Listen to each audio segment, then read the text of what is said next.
ధనుస్సు రాశి వాళ్ళకు ధనుస్సు రాశి నక్షత్రాలు మూలా నక్షత్రం 1, 2, 3, 4 పాదాలు, పూర్వాషాఢ 1, 2, 3, 4 పాదాలు, ఉత్తరాషాఢ 1వ నక్షత్రం వాళ్ళకి ఈ యొక్క గ్రహస్థితి ప్రకారం మిశ్రమమైనటువంటి గ్రహస్థితే కనిపిస్తుంది. ఈ వారమంతా కూడా గత వారం కంటే వ్యతిరేక గ్రహాల సంఖ్య అనేది కొంత పెరిగింది. మరియు అష్టమంలో కుజుడు మీకు దోషమంతా కూడా తొలగిపోయింది ఈ వారంతో. దీనివల్ల ఆర్థిక పరిస్థితి సమస్యల నుండి, ఆర్థికంగా ఉన్నటువంటి సమస్యల నుండి మీరు బయటపడతారు. మరియు ఆరోగ్య సమస్యలన్నీ కూడా మీకు అనారోగ్య సమస్యలన్నీ కూడా మీకు దూరమయ్యే అవకాశాలు కనిపిస్తూ ఉన్నాయి. శత్రువులు కూడా మీకు మిత్రులుగా మారే అవకాశాలు కనిపిస్తున్నాయి. ఇన్ని రోజులు మీరు శత్రువులుగా భావించిన వాళ్ళు కూడా ఈరోజు మీరు మంచివారు అనే అవకాశాలు ఈ వారంలో మీకు గోచరిస్తూ ఉన్నాయి. ఆరోగ్యపరంగా కూడా చాలా బాగా ఉంటుంది. పని ఒత్తిడి వల్ల కొంత ఇబ్బందులు అనేవి కలుగుతాయి. మంచి జీవన విధానం అనేది జరుగుతుంది ఈ వారమంతా కూడా ధనుస్సు రాశి వాళ్లకు.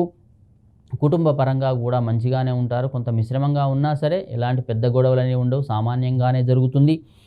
ఎంత పని చేసినా సరే అంతకు తగినటువంటి ఫలితం మాత్రం కొంత పొందే అవకాశాలు మీకు కనిపిస్తూ ఉన్నాయి ఈ వారంలో.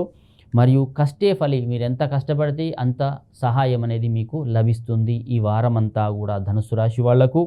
మరియు పిల్లల యొక్క ఆరోగ్య సమస్యలు అనేవి కొంత పెరిగే అవకాశాలు ఉంది. పిల్లల యొక్క ఆరోగ్య విషయంలో కొంత జాగ్రత్తగా ఉండండి ఈ వారమంతా కూడా. మానసికమైనటువంటి కొంత ఇబ్బందులు ఉన్నా సరే అవన్నీ వారం చివరిలో కొంత తొలగిపోయే అవకాశాలు కనిపిస్తూ ఉన్నాయి. ఉద్యోగ వ్యాపారాలలో మాత్రం ఎలాంటి ఇబ్బందులు అనేవి లేవు, మంచిగా ఉంటారు, మంచి పనులు చేస్తూ ఉంటారు.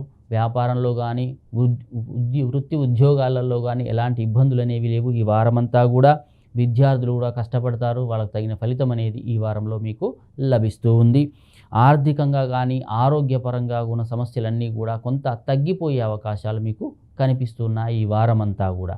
అయినా ఇంకేమైనా లోపాలు కనిపించినట్టయితే సుబ్రహ్మణ్య స్వామి ఆరాధన చేస్తే చాలా మంచిది. మీ అదృష్ట సంఖ్య 7.